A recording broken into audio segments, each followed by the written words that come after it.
جلیل القدر ہستی ہیں جنہیں حضور علیہ السلام نے اللہ سے مانگ کے لیا۔ سارے صحابی رسول کریم صلی اللہ علیہ وآلہ وسلم کے مرید ہیں، لیکن جناب عمر میرے حضور کی مراد ہیں۔ 39 لوگ جب اسلام لا چکے، 39ویں شخص حضرت امیر حمزہ رضی اللہ تعالی عنہ تھے، اور ان کا ایمان لانا مسلمانوں کے لیے بہت بڑی ڈھارس اور بہت بڑے حوصلے کا سبب و ذریعہ بنا۔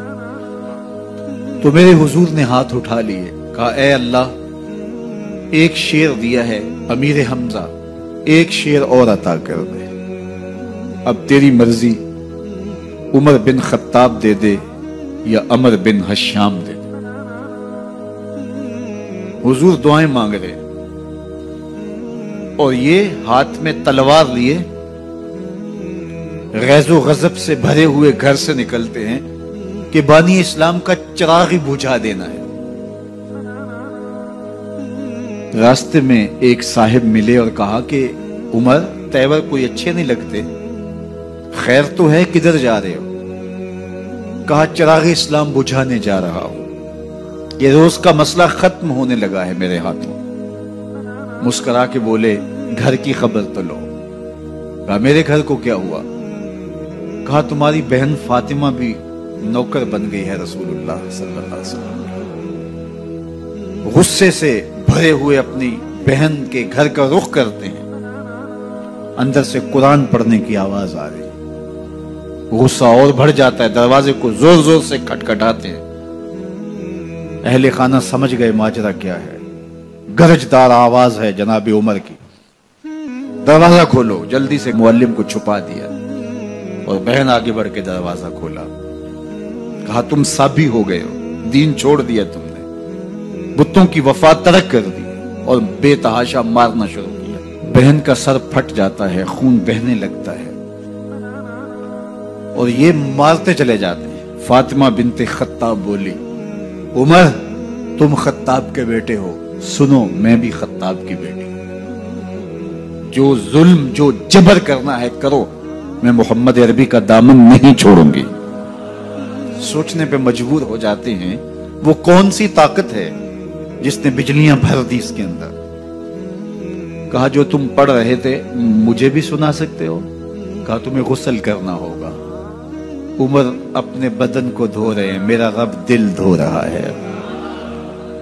اتنے میں معلم بھی قرآن لے کر آ جاتے ہیں اور قرآن کی تلاوت ہونے لگتی ہے۔ طٰہٰ ما انزلنا علیک القرآن لتشقیٰ، 14ویں رات کے محبوب چاند، ہم نے قرآن اس لیے نازل تو نہیں کیا تھا کہ تم مشقت میں پڑ جاؤ۔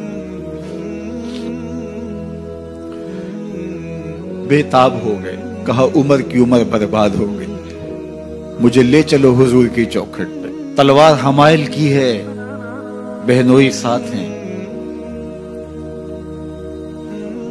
اور حضور کی بارگاہ میں حاضر ہو رہے۔ دروازے کے سوراخوں سے دیکھا تو صحابہ تشویش کا اظہار کرنے لگے کہ عمر آ رہا ہے، تلوار حمائل کی ہے، ارادے اچھے نہیں لگتے۔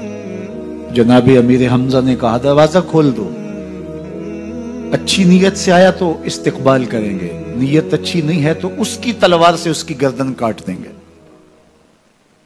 حضور کے سامنے جا کے بیٹھ گئے، گلے میں کپڑا ڈالا تو حضور نے پکڑ کے کہا عمر، ابھی وقت نہیں آیا کہ تم اسلام لے آؤ؟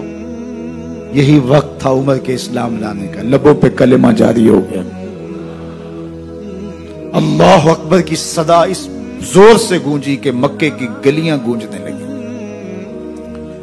اسلام لانے کے بعد حضور سے پوچھتے ہیں حضور کیا ہم حق پر نہیں ہیں؟ فرمایا ہم حق پر ہیں۔ اللہ کا دین سچا نہیں ہے؟ کہا اللہ کا دین سچا ہے۔ آپ اللہ کے سچے نبی نہیں ہیں؟ فرمایا میں اللہ کا سچا نبی ہوں۔ تو کہا پھر ہم چھپ کے عبادت کیوں کریں؟ اب مسلمانوں کی دو صفیں بنتی ہیں، ایک صف کی قیادت امیر حمزہ کرتے ہیں، دوسری صف کے آگے آگے عمر بن خطاب چلتے ہیں، اور حضور درمیان میں ہیں، اور یہ ملکوتی قافلہ صحن حرم میں آ کے اعلانیہ عبادت کرتا ہے۔ حضرت عبداللہ ابن مسعود رضی اللہ تعالیٰ عنہ فرماتے ہیں عمر کا اسلام لانا اسلام کے لیے عزت کا سبب بنا۔ اسلام کے وقار کی علامت بن گیا. ایک ایک کے دروازے پہ جا کے دروازہ کھٹکھٹا کے کہتے ہیں. وہ تو اور خبر سننے کے لیے بے چین تھے کہ یہ بانی اسلام کی زندگی کا چراغ بجھانے گیا تھا, کوئی خبر لایا ہوگا. وہ کہتے ہیں آؤ عمر کدھر آئے ہو؟ کہا تمہیں بتانے آیا ہوں, کمزوروں سے پنجہ آزمائی کرتے رہے ہو, آؤ میرے سے بات کرو, میں محمد عربی کا نوکر بن گیا ہوں. اللہ اکبر. میرے حضور نے فرمایا جب اچھے لوگوں کا ذکر کرو تو میرے عمر کا ذکر بھی کیا کرو. میرے عمر کی زبان پر حق بولتا ہے, سچ بولتا ہے. ان الشیطان یفر من ظل عمر, عمر کے سائے کو دیکھ کے شیطان بھاگتا ہے. اللہ اکبر. اسلام لائے تو زندگی کی ایک ایک سانس اسلام کے لیے وقف کر دی. حضور کا پہرا دیا, حضور کی ناموس کا پہرا دیا, حضور کی شریعت کا پہرا دیا. اسلامی فتوحات پھیلی تو پھیلتی ہی چلی گئیں. کبھی مصر فتح ہو رہا ہے, کبھی ایران فتح ہو رہا ہے, آرمینیا تک مسلمانوں کی افواج پہنچتی ہیں. 22 لاکھ مربع میل پر حضرت عمر رضی اللہ تعالیٰ عنہ کی سلطنت پھیل جاتی ہے. عدل و انصاف کا دورہ ہوتا ہے. زمانے نے دیکھا کہ غیر مسلم بھی عدالت میں کھڑا ہے تو اسے خوف نہیں ہوتا تھا کہ میرے سے ناانصافی ہوگی, اس لیے کہ حکومت عمر کی چل رہی ہے. وہ بھی مطمئن ہوتا تھا کہ میرے ساتھ انصاف ہوگا. عبداللہ بن عمر اور عبید اللہ بن عمر بصرہ سے گزر رہے تھے ایک جنگ سے واپسی پر, تو حاکم بصرہ نے آپ کو کچھ پیسے دیے کہ یہ مال غنیمت میں جا کے جمع کروا دینا, اور پھر خود ہی مشورہ دیا کہ عراق کے اندر فلاں فلاں چیز بہت سستی مل جاتی ہے اور حجاز میں ان چیزوں کی قیمت زیادہ ہے, تو اگر آپ ایسا کر لیں کہ یہ ان پیسوں سے خرید لیں اور جا کے مدینہ المنورہ میں فروخت کر دیں تو جو زائد پیسے آپ کمائیں گے وہ آپ کے ہوئے, اور یہی اشرفیاں جو میں نے دی ہیں آپ کو, اتنی اشرفیاں بیت المال میں جمع کروا دینا. تم نے محنت کی ہوگی, تجارت کی ہوگی, تو جتنے بچیں گے وہ آپ کے ہوں گے. تو انہوں نے کہا بہت اچھا. وہاں سے مال خرید لیا, مدینہ المنورہ میں آ کے بیچ دیا. جتنی اشرفیاں انہوں نے وہاں سے دی تھی بیت المال کے لیے, اتنی بیت المال میں جمع کروا دی. حضرت عمر رضی اللہ تعالیٰ عنہ کو پتہ چلا, بیٹوں کو بلایا, کہا کہ سنا ہے تم نے کوئی کمائی کی ہے؟ کہا جی ہم نے تو تجارت کی اور جو مال لیا تھا اتنا مال بیت المال میں جمع کروایا ہے. کہا تم بیت المال کے پیسوں پر کمائی کی ہے, وہ پیسے بھی تمہیں بیت المال میں جمع کروانے پڑیں گے. یہ عمر ہیں رضی اللہ تعالیٰ. رومی شہنشاہ کی بیوی سلام بھیجتی ہے حضرت عمر رضی اللہ تعالیٰ عنہ کی اہلیہ کو, تو وہ 1 دینار ادھار لے کر کے اس کا عطر خریدتی ہیں اور شیشیوں میں ڈال کر کے ان کو بھیجتی ہیں کہ چلو ایک رواداری کا اچھا ثبوت فراہم کیا جائے. تو وہ واپسی پر انہی شیشیوں کے اندر قیمتی موتی بھر کے بیچتی ہیں, جواہرات بھر کے بیچتی ہیں. حضرت عمر رضی اللہ تعالیٰ عنہ فرماتے ہیں لاؤ یہ سارے جواہرات, سب کو فروخت کرتے ہیں, 1 دینار اس کو دیتے ہیں, باقی بیت المال میں جمع کر دیتے ہیں. تو جب اپنی زندگی اتنی محتاط ہوگی, اتنی خوبصورت ہوگی, تو پھر کس طرح کوئی گورنر زیادتی کر سکتا ہے؟ تو حضرت سیدنا عمر رضی اللہ تعالیٰ عنہ نے اپنا طرز زندگی اور انداز معاشرت اتنا سادہ اور اتنا خوبصورت رکھا کہ اس کے مطابق تمام گورنروں کو ڈھالنے کی تلقین کی. آپ جب بھی کسی شخص کو بطور گورنر اس کا تعین کرتے تو اس کو یہ نصیحتیں کرتے, ایک ترکی گھوڑے پہ سوار نہیں ہوں گے, باریک کپڑا نہیں پہنیں گے, اور انچھنے آٹے کی روٹی کھائیں گے, مکان کا دروازہ نہیں لگائیں گے, کوئی حاجب نہیں رکھیں گے, چوکیدار نہیں رکھیں گے, بواب نہیں رکھیں گے, جو تمہارے تک پہنچنا چاہے ڈائریکٹ پہنچ جائے. اللہ اکبر. اور پھر جب کسی کو متعین کیا جاتا اس کی جائیدادیں لکھ لی جاتی کہ اس کے پاس کتنی جائیداد ہے, وہ حساب اپنے پاس رکھتے, اور جب وہ معزول ہوتا یا اس کا وقت ختم ہوتا تو آپ دیکھتے کہ اب اس کے پاس جائیداد کتنی ہے. اگر وہ جو پہلے آپ نے اپنے پاس ریکارڈ رکھا ہوتا اس سے جائیداد اس کی زیادہ ہوتی تو حضرت عمر بقیہ جائیداد بیت المال میں جمع کرتے ہیں۔ اللہ اکبر۔ اور یہ کیسے تھا؟